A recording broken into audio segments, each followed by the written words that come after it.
Ibrahim Traoré acaba de descubrir que su propia esposa lo estaba espiando. Todo comenzó con un susurro, no una voz, sino una señal digital. Una anomalía detectada por la División de Integridad Cibernética. Un pequeño paquete de datos moviéndose, donde no debían durante 3 días evitó ser detectado, disfrazado hábilmente como tráfico doméstico normal. Pero al cuarto día, la analista principal Ina Coulibaly notó un patrón en mensajes encriptados saliendo de la residencia privada del propio presidente. Ella dudó, incluso entre los círculos más altos de inteligencia rota, la familia presidencial era terreno sagrado. Pero esto no era política. Era espionaje, y la firma era una triple encriptación rara, usada solo por ciertos servicios extranjeros, que durante mucho tiempo vieron a Traoré como un obstáculo para sus planes en África Occidental. Cuando el informe llegó a su escritorio, la expresión de Ibrahim Traoré no cambió. Lo leyó 2 veces y ordenó 2 cosas: un bloqueo total de todas las comunicaciones de los residentes y secreto absoluto a no una palabra al Consejo. No una palabra a mi personal, le dijo a Cau, hasta que sepamos todo. En las siguientes 48 horas, la trampa fue preparada en un equipo encubierto dentro de la villa. Haciéndose pasar por técnicos a una inspección forense, descubrió la fuente en una tableta personal modificada, perteneciente a nada menos que Miriam Díaz Traoré, su esposa Ana Hermosa. Segura, educada, en Europa, Miriam había sido considerada la primera dama ideal, amada por el pueblo y adorada en los medios oficiales, pero ahora, su dispositivo revelaba una aplicación oculta disfrazada de rastreador de meditación, que transmitía notas de voz codificadas y datos de vigilancia a un servidor desconocido en Marruecos. En las grabaciones incluían conversaciones políticas sensibles e incluso extractos de sesiones privadas en la sala de guerra. La traición fue profunda, pero Traoré no era un tonto. Sabía que la ira no serviría de nada, necesitaba respuestas. ¿Quién la había corrompido? ¿Por qué? ¿Era ella realmente una traidora o solo una pieza en un juego mucho más grande? Esa noche convocó a su aliado más cercano, el coronel Selif Songo, jefe de la unidad de inteligencia Panther. Juntos revisaron cada fragmento de evidencia. La dirección del servidor estaba vinculada a una empresa a fachada conocida, usada por la DGSSE, la inteligencia francesa, pero las transcripciones de voz sugerían algo más, en referencias al Acuerdo de Lisboa, un plan secreto para socavar gobiernos africanos soberanos a través de infiltraciones personales. Era peor de lo que pensaba. No solo era una traición amorosa, era un ataque al corazón mismo de su presidencia en el por qué Miriam lo atormentaba. Recordó sus viajes repentinos a Rabat el año pasado, la gala benéfica europea donde conoció al enigmático asesor cultural de París, y la creciente presión de ciertas embajadas advirtiéndole moderar sus reformas. Tudou en Kajaba ahora enfrentaba la decisión más difícil en confrontarla o jugar el juego y dejar que ella revelara toda la red. Al final, el guerrero dentro de él decidió: en espera, nace una nueva operación en Proyecto Velo. Durante las siguientes 2 semanas, Ibrahim interpretó el papel del esposo desprevenido. Encinas continuaron. Apariciones públicas impecables. Pero tras bambalinas, cada mensaje de Miriam, cada reunión a la que asistía, era vigilada, registrada y analizada. Luego vino un avance. Un mensaje codificado interceptado confirmaba una entrega secreta programada en 2 días en el barrio antiguo de Ouagadougou. El mensaje mencionaba el paquete final, lo que fuera, expondría todo, pero el peligro acechaba. Si actuaba demasiado pronto, la red se dispersaría. Si demasiado tarde, el daño sería irreversible. Traoré decidió actuar al amanecer. Disfrazado de oficial de Planelo, se unió al equipo de vigilancia de la unidad Panther, sin ayuda, sin protección, solo confianza y sigilo. Mientras el reloj avanzaba hacia la reunión, toda la presidencia pendía de un hilo entre Traoré y Miriam. En la trampa, aparecerían los manejadores extranjeros y, sobre todo, colapsaría el mundo personal de Ibrahim Traoré, o convertiría esta traición en un arma. En la parte 2 seguimos el clímax de la operación. En el momento en que las sombras encuentran la verdad, no te pierdas lo que sucede a continuación. Suscríbete a Galería Umbrian porque a veces los enemigos más peligrosos son los que están más cerca del corazón. El único lugar donde se puede escuchar la verdadera historia detrás de los titulares. Bajo la superficie. Si aún no te has suscrito, hazlo ahora, porque este es el tipo de historia que nadie más se atreve a contar hoy. Las sombras se cierran ante la misión. Era simple en principio, imposible en su ejecución. Interceptar la entrega secreta, desenmascarar a los manejadores, proteger la presidencia. Todo sin alertar a Miriam Díaz Traoré. En la trampa estaba lista. El lugar elegido, el barrio antiguo de Ouagadougou. Un laberinto de calles estrechas, puestos de artesanos y balcones coloniales. La cobertura perfecta para espías y secretos en la hora en las 3 de la tarde en punto. Día de mercado en la unidad Panther se movía como fantasmas, mezclada entre vendedores y turistas. En el aire, un dron de vigilancia discreto seguía cada movimiento en la camioneta de comando. Ibrahim Torari observaba con auriculares, ojos fijos en la pantalla. La señal de su esposa estaba activa. La tableta modificada aún transmitía a las 2:52 de la tarde. Miriam apareció, envuelta en un hijab azul, con gafas de sol que ocultaban su rostro, sin escolta ni seguridad, solo otra ciudadana en el mercado. O eso parecía. En el pecho de Traore se apretó. Una cosa era sospechar la traición, otra presenciarla en acción. Pero su voz se mantuvo firme. Mantengan posiciones. No intervenir hasta que el paquete cambie de manos. A las 2:57 de la tarde llegó el contacto a un europeo de unos 50 años, traje de lino y un maletín. El escáner facial confirmó lo que la inteligencia temía. Un operativo de campo de la DG. Código Marcel, veterano de campañas para desestabilizar África, peligroso y preciso. El intercambio fue rápido en un pase discreto bajo el toldo de un vendedor. Una unidad USB negra escondida en el bolso de Miriam. El paquete final emperó luego. Una segunda señal, otro teléfono en movimiento, enviando ping al mismo servidor de control que el dispositivo de Miriam, desconocido, no registrado, y dirigiéndose hacia la presidencia. Un señuelo. La trama era más profunda de lo esperado. Anshar hizo la llamada a Equipo Alfa. Sigan la segunda señal. Equipo Beta, intercepten a Marcel. En contra de protocolo y todas las reglas de seguridad, Ibrahim salió de la camioneta disfrazado de civil, armado solo con una pistola y voluntad de hierro. Se adentró en el mercado en El tiempo se ralentizó. El corazón le latía con fuerza. Siguió la ruta de Miriam entre los puestos. La multitud ignorante de la guerra silenciosa que se desarrollaba entre ellos. Las 3:08 de la tarde ella entró en un callejón lateral. La ruta de exfiltración previamente acordada. Traore se movió, dio la señal al equipo Beta. La calle quedó sellada, sin sirenas, sin caos, solo sombras y acero.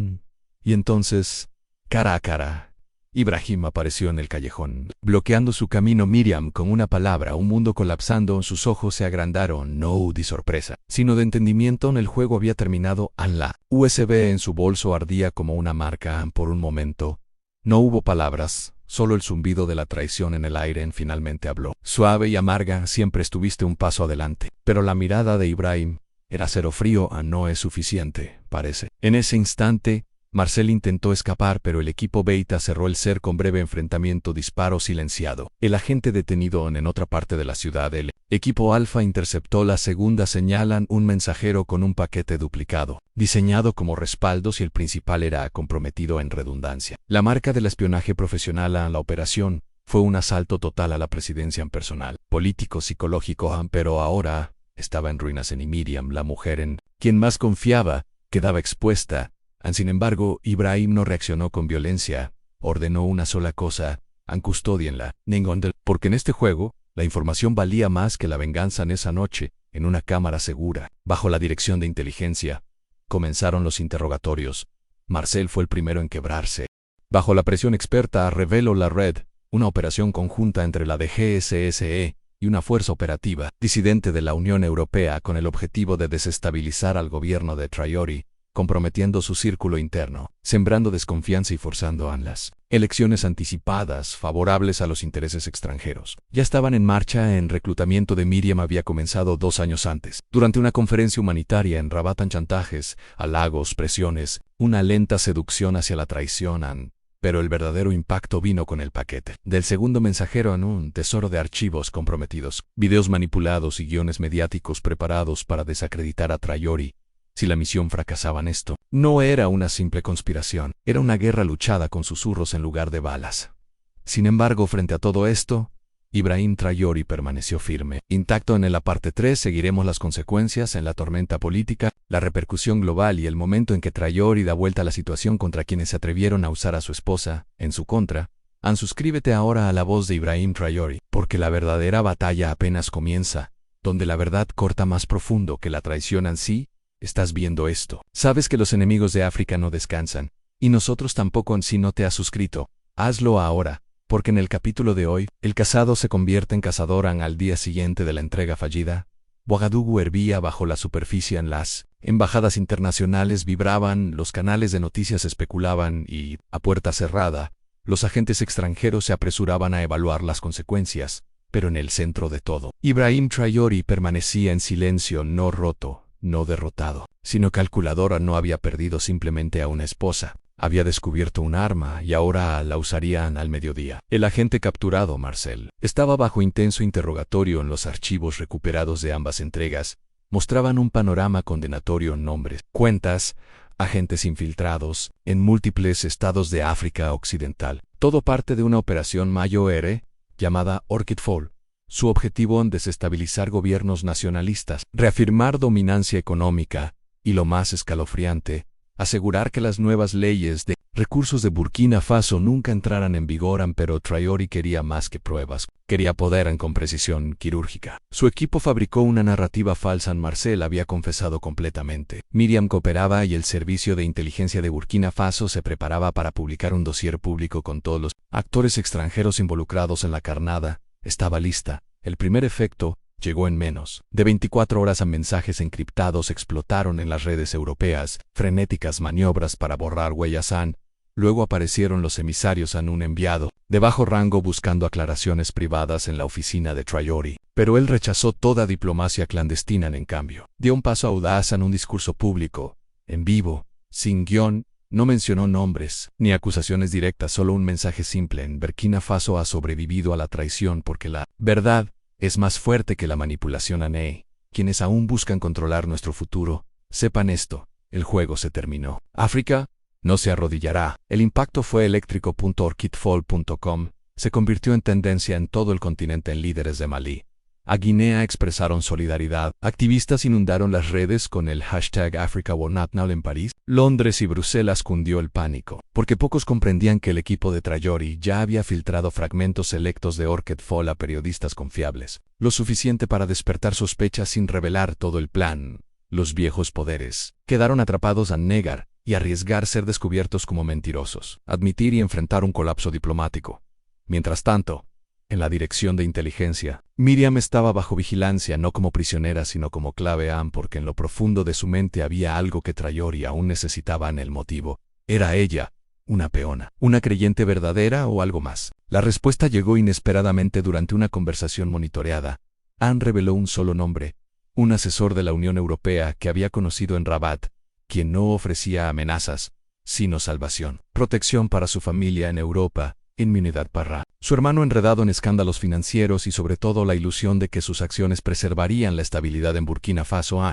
Era la manipulación más cruel. Traore lo entendió, y, aunque la herida personal dolía, ahora veía al verdadero enemigo no la mujer con la que se había casado, sino los arquitectos extranjeros que la convirtieron en un arma. En su siguiente movimiento sería el más audaz hasta ahora. Ordenó la liberación controlada de un comunicado clasificado, un mensaje enviado por canales diplomáticos a la Unión Europea. Burkina Faso conserva todas las pruebas de interferencia externa. Ofrecemos un camino en un reconocimiento formal, un fin a la desestabilización encubierta y una nueva relación basada en el respeto, no en el control. Rechaza y la verdad completa se vuelve global. Siguió el silencio, pero no por mucho tiempo. En menos de 3 días, medios clave europeos comenzaron a cambiar de tono, reportando con cautela preocupaciones sobre actividades pasadas de inteligencia y solicitando un nuevo compromiso con África Occidental. La narrativa estaba cambiando porque Traore la había tomado en sus manos. Y mientras la trampa se cerraba sobre las viejas redes, surgía una nueva pregunta: ¿qué pasaría con Miriam? La respuesta, como siempre, no vino de la debilidad sino de la fortaleza. En un mensaje privado transmitido a la nación, Ibrahim Traore se dirigió a su pueblo y al mundo. La traición hiere, pero la justicia no es venganza, aunque quienes hayan errado enfrenten la verdad, no el odio, ni que África se levante libre de viejas cadenas, más fuerte por lo que hemos soportado. Con eso, ordenó que Miriam fuera puesta bajo custodia protegida, no como prisionera de guerra, sino como ciudadana que enfrentaría la ley y la historia ante la mirada del pueblo. El mensaje fue claro: incluso cuando el corazón está roto, la nación debe mantenerse íntegra. En la parte 4 seremos testigos del ajuste de cuentas final, la repercusión global, el destino de los conspiradores y cómo Ibrahim Traore convertirá esta traición personal en una nueva doctrina de soberanía africana. Suscríbete ahora a La Voz de Ibrahim Traore, porque cuando cae la oscuridad, es la luz de la verdad la que debe brillar, el único lugar donde las sombras se exponen y el valor resplandece. Ha seguido la traición, la operación y la repercusión global, pero ahora se despliega el capítulo final. Si no te has suscrito, hazlo ahora, porque en esta parte, el dolor de un hombre se convierte en la fuerza de un continente. Las revelaciones sacudieron los círculos más altos del poder, no solo en Burkina Faso, sino en todas las redes de inteligencia europeas. Orchid Fall fue expuesto, los hilos de marioneta cortados. Pero la guerra no había terminado aún en el aftermath. Los diplomáticos susurraban sobre un reinicio, las corporaciones se apresuraban a ocultar sus huellas, y los viejos arquitectos de influencia planeaban un último movimiento para desacreditar a Traore mismo, pintándolo como un tirano cegado por la venganza personal. Pero Ibrahim Traore ya estaba más allá de ellos. Mientras los operativos extranjeros conspiraban, él diseñaba una nueva visión no solo para Burkina Faso, sino para cada nación africana, cansada de ser manipulada. La doctrina del corazón inquebrantable. Todo comenzó con un principio simple. Ningún líder puede defender una nación si no domina las heridas de la traición. Ningún pueblo puede mantenerse libre si se aferra al odio. Así que, en lugar de juicios secretos o purgas, Traore eligió la transparencia radical. A las pruebas de Orchid Fall, los archivos, los nombres, las tramas de chantaje, se mostrarían no en privado, sino en un tribunal público transmitido a la nación, en que el pueblo juzgue, que la verdad arda más brillante que las mentiras. El anuncio dejó al mundo atónito. En consejeros legales occidentales advirtieron sobre consecuencias diplomáticas en ciertas élites africanas, susurraron imprudencia para el pueblo. Los agricultores, los estudiantes se unieron por toda Ouagadougou. Aparecieron murales a nuestra tierra, nuestra verdad, nuestro futuro. Y al amanecer del día del tribunal, la ciudad contuvo la respiración. En el gran salón cívico, bajo la bandera de un Burkina Faso soberano, Ibrahim Traore entró, no con uniforme militar, sino con la ropa sencilla de su pueblo. No había ira en su rostro, solo determinación. Delimado. Y cuando Miriam fue presentada, velada y pálida, la sala cayó en silencio. El silencio llenó la sala mientras Ibrahim alzó la voz con firmeza. Sus palabras inquebrantables. La traición hiere el corazón, pero si permitimos que el dolor se convierta en odio, nos traicionamos a nosotros mismos. Aunque esta no sea la historia de un esposo y una esposa, sino la historia de una nación que eligió la verdad sobre el miedo. Con eso, ordenó que todos los testimonios fueran públicos y que todo juicio se entregara en un tribunal abierto de ciudadanos y leyes. Y conforme las pruebas emergían, el pueblo vio no solo la profundidad de la conspiración, sino también la fortaleza de su líder. Porque en cada palabra y en cada decisión, Ibrahim Traore demostró que el verdadero poder no está en aplastar enemigos, sino en mantenerse firme. Cuando el alma misma ha sido herida a lo largo de África, líderes desde Malí hasta Guinea y Congo enviaron mensajes de apoyo y admiración por un nuevo camino por delante. En Europa, en los mismos pasillos donde nació Orchid Fall, el pánico se tornó en resignación porque Traore hizo lo que nadie esperaba. Transformó una tragedia personal en una doctrina de fortaleza nacional. En las semanas siguientes, la doctrina del corazón inquebrantable se expandió más allá de Burkina Faso. Foros panafricanos debatieron su significado. Movimientos juveniles la adoptaron. La idea de que la soberanía comienza en el interior, que la traición no termina la lucha, sino que la agudizan. Y en cuanto a Miriam, el tribunal dictaminó con sabiduría conservaría su ciudadanía, pero su papel público terminó. Enfrentaría la justicia, pero no el exilio, porque exiliarla sería negar al pueblo el derecho de aprender de su caída. Ibrahim se mantuvo erguido, marcado pero intacto. En su discurso final transmitido a millones, pronunció palabras que resonarían en todo un continente. En que el mundo sepa que intentaron usar el amor para rompernos. Fracasaron porque nuestro amor por nuestra tierra, por nuestra libertad, es más fuerte que su miedo. Así, la historia no termina en amargura, sino en resolución, en un líder traicionado, pero una nación despierta. Un matrimonio roto, pero un futuro reconstruido. Y por toda África, una nueva verdad echando raíces. No seremos divididos, no seremos vendidos, no nos arrodillaremos. Suscríbete a la voz de Ibrahim Traore, porque las batallas que vienen serán aún más duras y querrás ver cada capítulo. Hasta la próxima. Mantente fuerte, mantente libre. Si has seguido esta historia y crees en un futuro donde las naciones africanas hablen con una sola voz, se mantengan firmes y reclamen su propia narrativa, te invitamos a quedarte con nosotros. Suscríbete a nuestro canal Galería Umbría y forma parte de un movimiento creciente que cree en la verdad, la dignidad y la soberanía. Esta no es el fin de la historia, es solo el comienzo.